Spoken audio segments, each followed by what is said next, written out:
Nova gisait faiblement sur son lit d'hôpital, le corps tremblant, mais ses yeux se remplirent de larmes de joie lorsque l'infirmière lui déposa une petite fille dans les bras. « Zola » murmura-t-elle en souriant malgré la douleur. Son cœur débordait d'amour tandis qu'elle serrait sa fille contre elle, imaginant déjà un avenir radieux. Mais cette joie fut brisée dès qu'Elio entra dans la pièce. Il fixa le bébé, le visage déformé par le dégoût. « Une fille » s'exclama-t-il d'une voix acérée. « C'est ça que tu me donnes ?» Le sourire de Nova s'évanouit instantanément. Elle avait espéré, peut-être, qu'il serait heureux. Mais elle avait tort. À partir de ce jour, la froideur d'Elio se transforma en quelque chose de bien plus sombre. Au début, ce fut le silence, ignorant Nova et le bébé. Puis ce fut des insultes, des mots cruels qu'il lançait comme des pierres à chaque fois qu'il voyait Zola. Et puis les coups ont commencé. De petites gifles se sont transformées en coups de poing, coups de pied, bleus que Nova cachait sous de longs vêtements et de faux sourires. Tout cela parce qu'elle avait donné naissance à une fille, et non au fils qu'il croyait mériter. Nova était déchirée. Le village lui avait toujours appris qu'une bonne épouse est persévérante, que la valeur d'une femme résidait dans la maternité.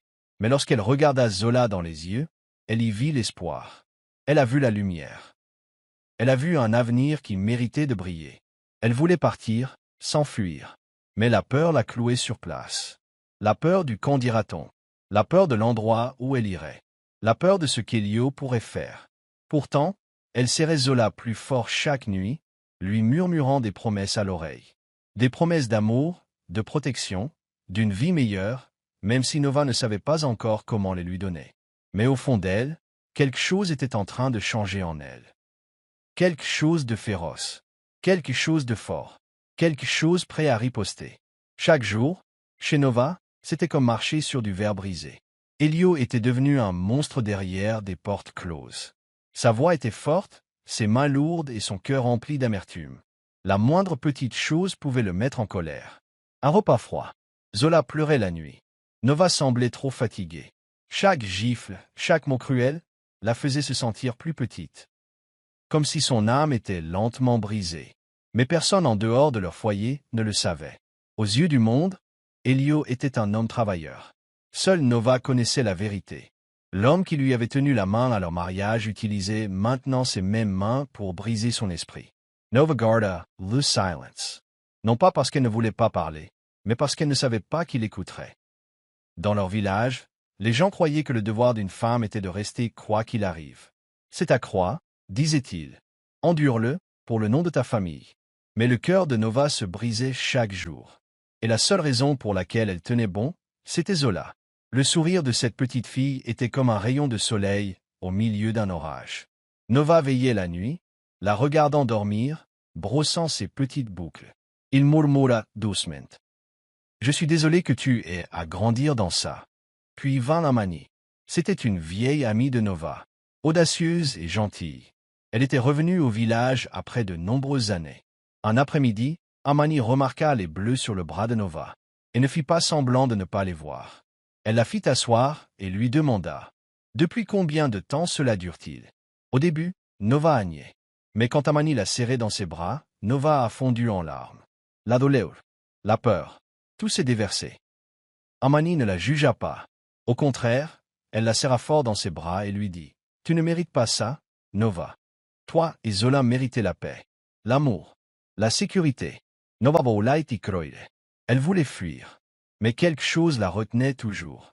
Peur, honte, espoir qu'Elio change. Mais au fond, Nova savait que ce n'était pas le cas. Elio ne changeait pas. Son état empirait. Pourtant, elle a persévéré. Pas pour elle-même, mais pour Zola. Chaque jour, elle se réveillait, le sourire aux lèvres, telle une armure. Elle apprenait à cacher ses bleus, à cuisiner parfaitement pour éviter sa colère. Comment rester silencieuse quand elle avait envie de crier? Elle n'avait pas encore de plan. Mais elle savait une chose. Elle ne pouvait pas laisser Elio détruire l'esprit de sa fille, de la même manière qu'il essayait de détruire le sien. Alors, elle est restée. Mais son cœur n'avait plus peur. Il devenait plus fort, petit à petit. Chaque rire de Zola rappelait à Nova pourquoi elle devait survivre. Et avec Amani qui veillait discrètement sur elle, lui offrant son soutien dès qu'elle le pouvait, Nova commença à croire qu'un jour, peut-être pas aujourd'hui, peut-être pas demain, mais un jour, elle s'en sortirait. Pas seulement pour elle-même, mais pour la petite fille qui méritait une vie sans peur. Dès que Zola a pu marcher, il était évident qu'elle était différente. Alors que la plupart des enfants de leur village jouaient et riaient, le regard de Zola était toujours rivé sur quelque chose de plus, les livres. Des questions. Le monde au-delà. Nova surprenait sa fille assise dans un coin, feuilletant les pages de vieux manuels scolaires en lambeaux qui ne lui appartenaient pas, rêvant d'un avenir bien au-delà des limites de leur petit village en difficulté. Nova n'avait pas grand-chose à offrir. Mais elle se promit de tout donner à Zola. Des encouragements, de l'amour et la conviction qu'elle pouvait être plus que ce que son père attendait. À l'école, Zola était une star. Les professeurs remarquaient son intelligence, sa rapidité à assimiler les concepts, comme si elle ne faisait aucun effort. Elle finissait ses devoirs en avance, posait des questions pertinentes et se portait toujours volontaire pour aider les autres. Ses camarades l'aimaient, l'admiraient, mais l'amour dont Zola avait le plus besoin, l'approbation de son père, était introuvable. Elio, toujours obsédé par l'idée qu'un fils était la seule chose qui pouvait le rendre fier, reconnaissait à peine les réussites de sa fille. Lorsqu'il voyait les trophées de Zola ou entendait parler de ses bonnes notes, son visage restait impassible. Une fille ne suffirait jamais. Mais Zola ne se laissait pas décourager. Son indifférence lui était indifférente. Au lieu de cela, elle absorbait chaque once d'encouragement de ses professeurs et de ses camarades. Madame Coffey, son professeur préféré, lui disait « Tu as l'esprit d'une leader, Zola. Ne laisse personne te dire le contraire. » Les autres enfants du village remarquèrent le leadership naturel de Zola et commencèrent à la considérer comme une personne capable de changer les choses. Même les aînés commencèrent à parler d'elle, de son intelligence, de son potentiel. Un jour, cette fille ira loin, disait-il, même si la plupart ignoraient jusqu'où. Les rêves de Zola étaient si grands qu'il ne pouvait même pas les imaginer. Nova observait sa fille de loin, le cœur rempli de fierté. Elle savait de quoi Zola était capable. Elle voyait le feu dans les yeux de sa fille lorsque Zola parlait de son avenir, un avenir radieux et plein de possibilités. C'était douloureux pour Nova de penser qu'Elio, l'homme qu'elle avait aimé, ne voyait pas le trésor qu'il avait en sa fille. Mais Zola n'avait pas besoin de son approbation. Elle n'avait pas besoin de la validation d'Elio. Elle avait quelque chose de plus fort. Elle avait elle-même. Elle avait ses rêves, son intelligence et la conviction qu'elle pouvait se créer une vie bien meilleure que celle qu'Elio avait tenté de lui imposer. Zola persévérait, sans se laisser distraire par l'environnement toxique de la maison. Chaque jour, elle travaillait plus dur, étudiait plus longtemps et se dépassait. Le silence d'Elio devint moins douloureux à mesure que Zola retrouvait sa propre voix. Elle était déterminée à prouver, non seulement à son père, mais aussi à elle-même, qu'elle était digne de respect, de réussite et d'un avenir qu'elle pouvait maîtriser. Et à mesure qu'elle grandissait, son potentiel s'épanouissait, plus radieux et indéniable chaque jour qui passait. Une nuit, tout a basculé.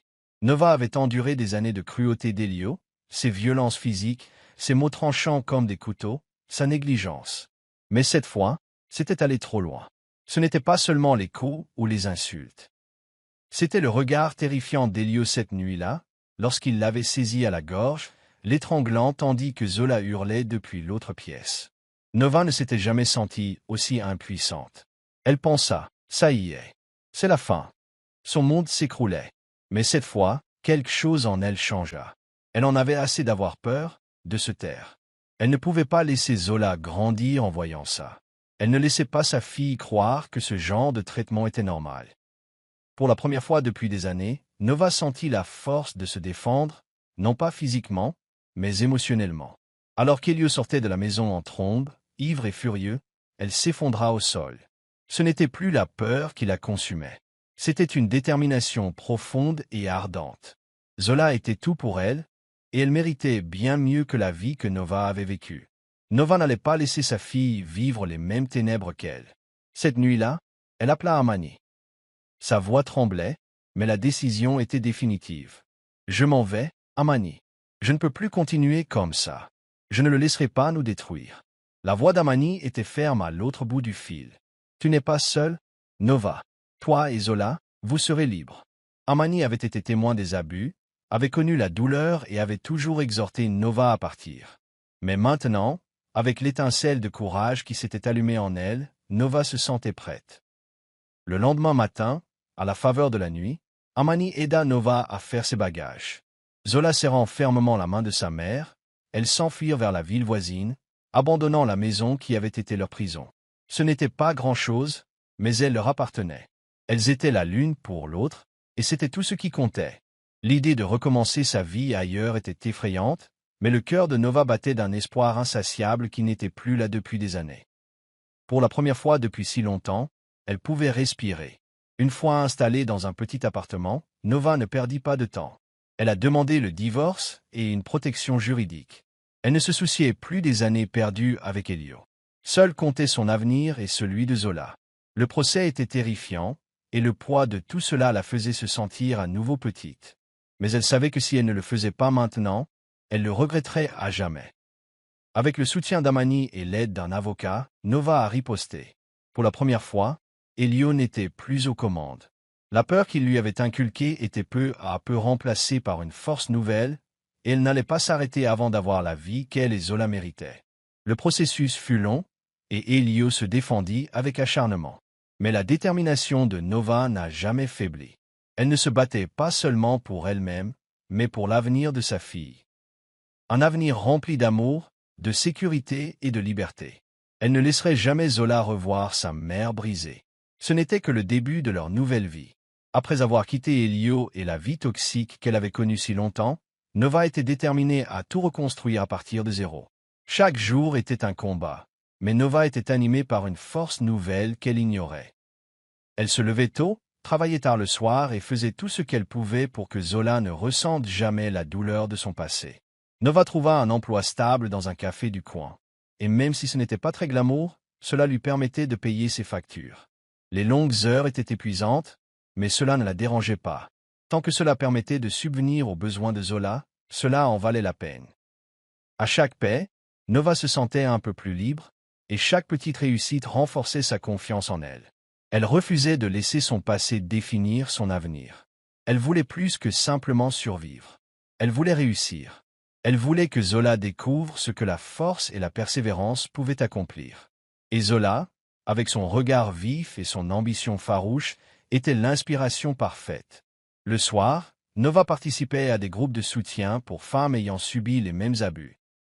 Au début, elle hésitait à partager son histoire, se demandant si quelqu'un comprendrait l'intensité de sa douleur. Mais au fil des semaines, elle a trouvé du réconfort dans les témoignages d'autres femmes ayant suivi un chemin similaire. Leur courage a allumé en elle une flamme. Il ne s'agissait plus seulement de survivre, mais de s'épanouir. Ces femmes étaient débattantes, et Nova savait qu'elle pouvait en être une aussi. Bientôt, elle a commencé à prendre la parole lors de réunions, à partager son histoire et à encourager d'autres personnes à se libérer de leur situation de violence. Mais les femmes des groupes de soutien n'étaient pas les seules à constater la force de Nova.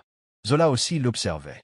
Malgré la douleur qu'elles avaient endurée, Zola continuait à s'épanouir sur le plan scolaire. Elle était intelligente, motivée et déterminée à prouver qu'elle valait mieux que ce que son père avait imaginé. Ses professeurs étaient impressionnés par son intelligence et son éthique de travail acharné. Ils la poussèrent à postuler à des bourses, et bientôt, Zola fut reconnue par les écoles les plus prestigieuses. Lorsqu'elle a reçu sa première offre de bourse, Nova a pleuré de joie. C'était la vie dont elle rêvait pour Zola. Une vie d'opportunités et de réussite, libérée des chaînes de la maltraitance. Les réussites de Zola sont devenues le reflet du travail acharné et des sacrifices de sa mère. La jeune fille autrefois réservée, qui avait passé des années cachée dans l'ombre de la cruauté d'Elio, se tenait désormais droite, sa confiance grandissant à chaque pas. Nova savait que l'avenir de Zola était prometteur et elle était déterminée à lui donner les outils pour le construire. La réussite de Zola ne tenait pas seulement à ses brillantes études, mais aussi à la force du lien qui unissait mère et fille, à la résilience dont elles avaient fait preuve toutes deux et à l'amour qui imprégnait désormais leur foyer. Chaque exploit que Zola débloquait était une victoire pour elles deux, un rappel que, malgré les difficultés, elle pouvait se relever, plus forte que jamais. La vie de Nova n'était plus une question de survie, mais d'émancipation, et elle ne cesserait jamais de se battre pour elle-même, ni pour l'avenir de Zola. Le parcours de Zola, d'une jeune fille discrète et souvent ignorée à une voix puissante pour le changement, était tout simplement inspirant. Elle avait toujours été déterminée à réussir, mais en grandissant, le poids de son passé a commencé à alimenter sa passion. Lorsque Zola a été acceptée dans l'une des universités les plus prestigieuses du pays, ce fut pour elle et Nova un rêve devenu réalité. C'était le premier signe que leurs efforts n'avaient pas été vains. Zola ne voyait pas cela seulement comme une chance de réussite personnelle, elle savait que c'était l'occasion d'innover, de défendre les femmes qui avaient souffert comme sa mère. Étudier le droit n'était pas seulement une question de diplôme pour Zola, c'était son arme. Elle voulait se battre pour ceux qui n'avaient pas voix au chapitre, tout comme sa mère s'était battue pour elle. À chaque cours, à chaque conférence, la passion de Zola s'est renforcée. Elle s'est plongée dans ses études, utilisant toutes les ressources possibles pour comprendre le système juridique, non seulement en tant qu'étudiante, mais aussi en tant que future défenseur des droits des femmes. Plus elle en apprenait, plus elle était déterminée à aider ceux qui avaient été victimes d'abus, de discrimination et d'inégalités. Mais Zola ne s'est pas contentée d'être une excellente étudiante. Elle est devenue une fervente défenseur des droits des femmes sur le campus, remettant en question les normes sexistes et luttant pour l'égalité partout où elle le pouvait. Elle a commencé à prendre la parole lors de rassemblements, à animer des débats et à utiliser sa voix pour sensibiliser le public aux violences conjugales, à l'autonomisation des femmes et à l'égalité des sexes.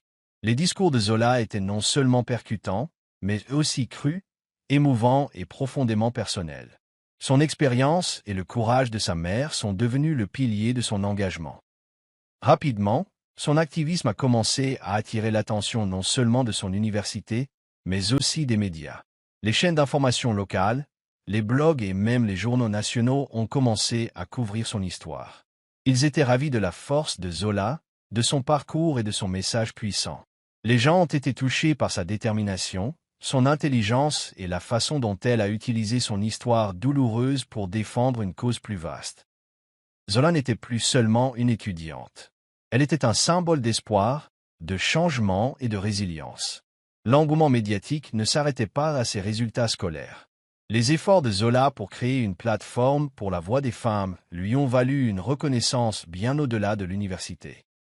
Elle a été invitée à prendre la parole lors de conférences, interviewée par des journalistes et même présentée dans des documentaires mettant en lumière les luttes et les triomphes de femmes ayant survécu à des abus. Son histoire ne se limitait plus à échapper aux ombres de son passé. Il s'agissait de transformer cette douleur en une force bénéfique.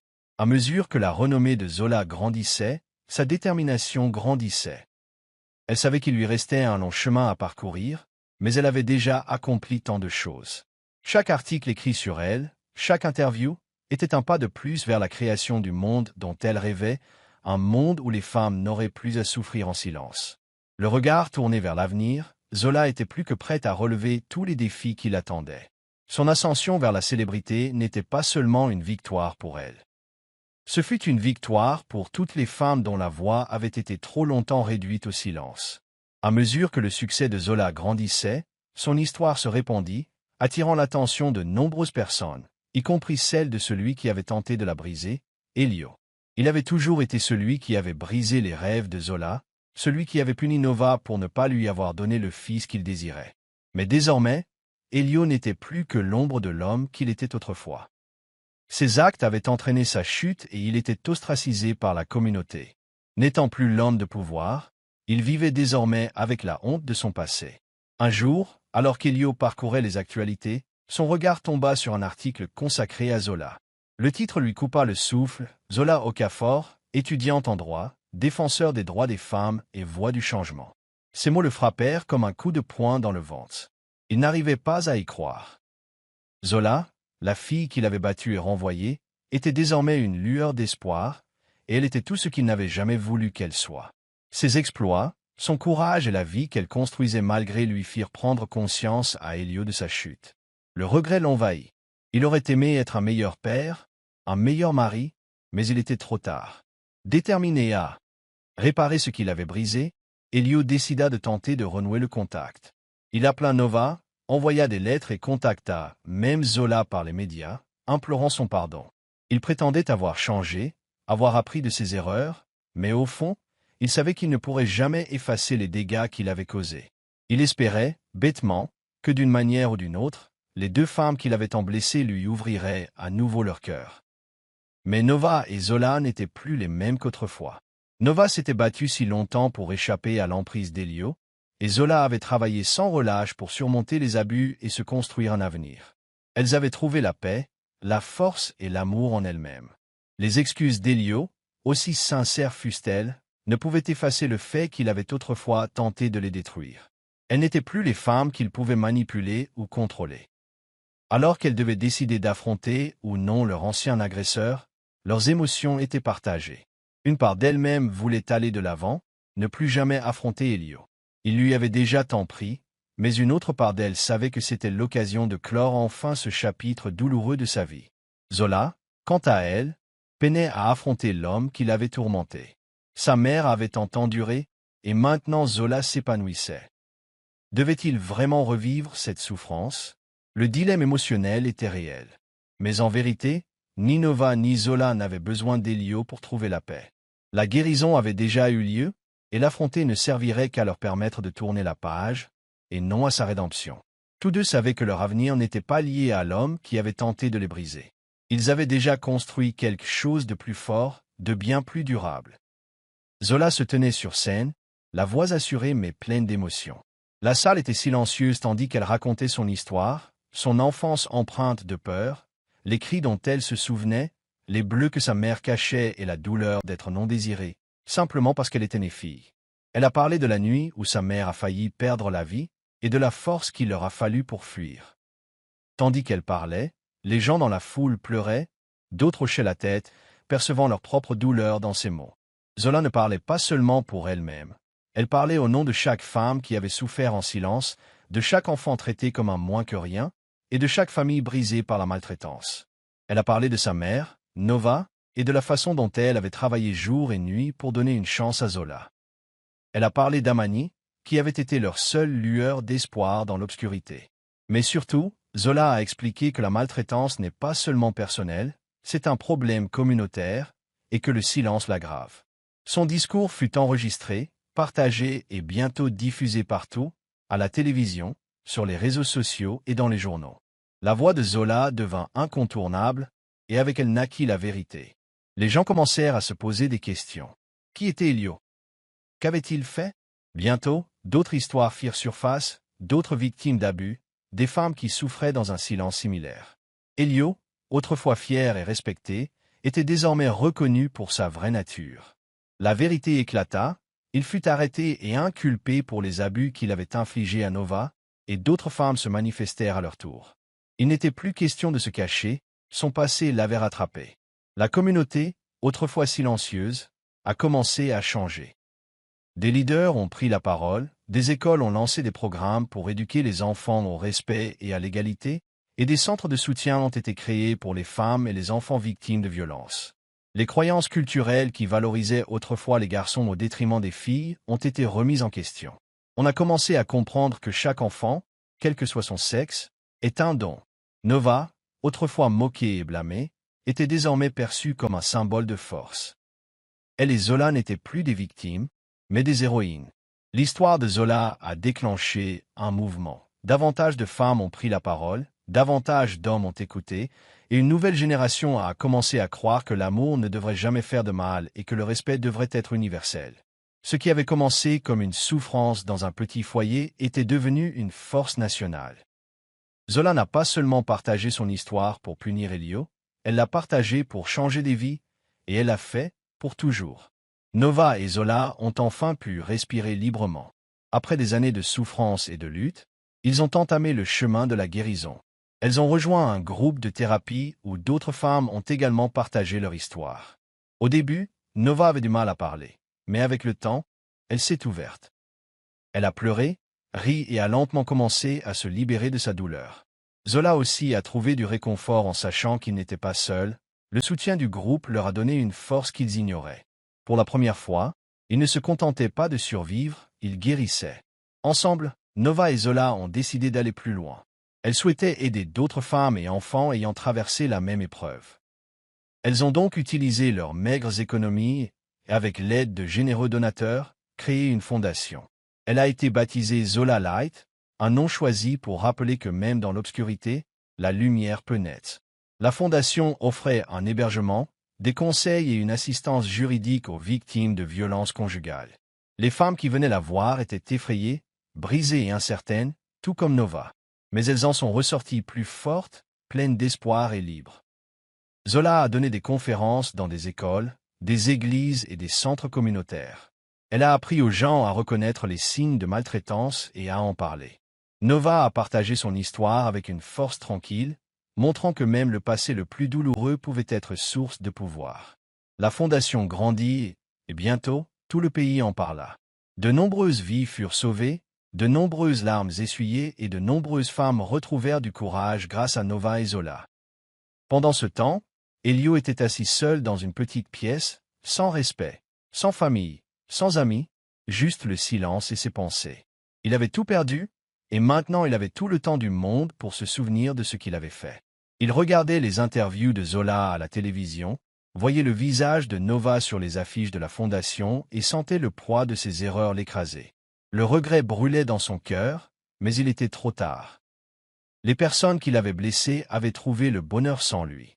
Ils avaient grandi, guéri et construit une vie loin de son ombre. Zola et Nova ne le haïssaient plus. Ils ne gaspillaient plus leur énergie en colère. Ils avaient déjà gagné en choisissant la paix. La douleur qu'il avait causée s'était transformée en une force puissante. Leur histoire était désormais celle d'une victoire, et non d'un chagrin. Et tandis qu'Elio s'asseyait avec ses regrets, il marchait dans la lumière, libre et sans peur. Finalement, Nova et Zola trouvèrent quelque chose de plus fort que la vengeance. Ils trouvèrent la guérison, l'amour et un but. Et à chaque femme qu'elles aidaient, à chaque vie qu'elles changeaient, elles savaient qu'elles avaient transformé leurs blessures en elles. Nova et Zola se tenaient fiers, côte à côte, tandis que le soleil se levait sur un nouveau chapitre de leur vie. Elles n'étaient plus les femmes brisées du passé. C'étaient des guerriers, des survivants et des leaders. À chaque pas, il apportait la lumière dans la vie des autres. Nova, autrefois réduite au silence par la peur, s'adressait désormais avec audace aux foules. Elle a partagé sa douleur, sa survie et sa force. Sa voix était puissante, touchant les cœurs et ouvrant les yeux. Zola, aujourd'hui avocate et militante accomplie, a œuvré jour et nuit pour la justice. Pas seulement pour elle-même, mais pour toutes les femmes réduites au silence. Leur histoire a commencé à se propager partout. Dans les villages et les villes, les habitants les ont écoutées. Les jeunes filles ont trouvé du courage dans les paroles de Zola. Les mères ont puisé de la force dans le parcours de Nova. Même les pères et les frères ont commencé à remettre en question leurs anciennes habitudes. Lentement, la société qui les entourait commença à changer. Les lois furent améliorées pour protéger les femmes et les enfants. Les écoles commencèrent à enseigner le respect et l'égalité. Les dirigeants communautaires ont commencé à discuter ouvertement de la violence domestique. Le silence qui protégeait autrefois les agresseurs a été brisé. À sa place, une nouvelle voix s'est élevée. Une voix de justice. La fondation qu'ils ont bâtie, Zola Light, a dépassé leurs espérances. Elle est devenue un symbole d'espoir. Les survivants venaient là non seulement pour obtenir de l'aide, mais aussi pour guérir, apprendre et s'élever. Nova et Zola ont veillé à ce que personne ne se sente aussi seul qu'eux. Chaque vie qu'ils ont côtoyée leur rappelait pourquoi ils persévéraient. Chaque sourire leur donnait plus de force. Malgré tout ce qu'ils avaient traversé, ils n'ont jamais laissé l'amertume s'installer dans leur cœur. Ils ont choisi l'amour. Ils ont choisi un but. Ils ont choisi de devenir les héros dont ils avaient besoin dans leurs difficultés. Et ce faisant, ils ont ouvert la voie à beaucoup d'autres. Au final, leur vie n'a pas été définie par la douleur endurée, mais par la lumière qu'ils ont reçue. Leur histoire est devenue plus qu'un simple récit de survie. C'était un mouvement, un rappel que, quelle que soit l'obscurité de la nuit, une nouvelle aube viendra toujours. Une aube pleine d'espoir et de force. Et la force inébranlable des femmes qui ont refusé de se taire. Nova et Zola ont prouvé au monde que même les blessures les plus profondes pouvaient devenir l'aile la plus forte. Elles ont transformé leur douleur en objectif. Et elles ont rappelé à tous que la justice est possible.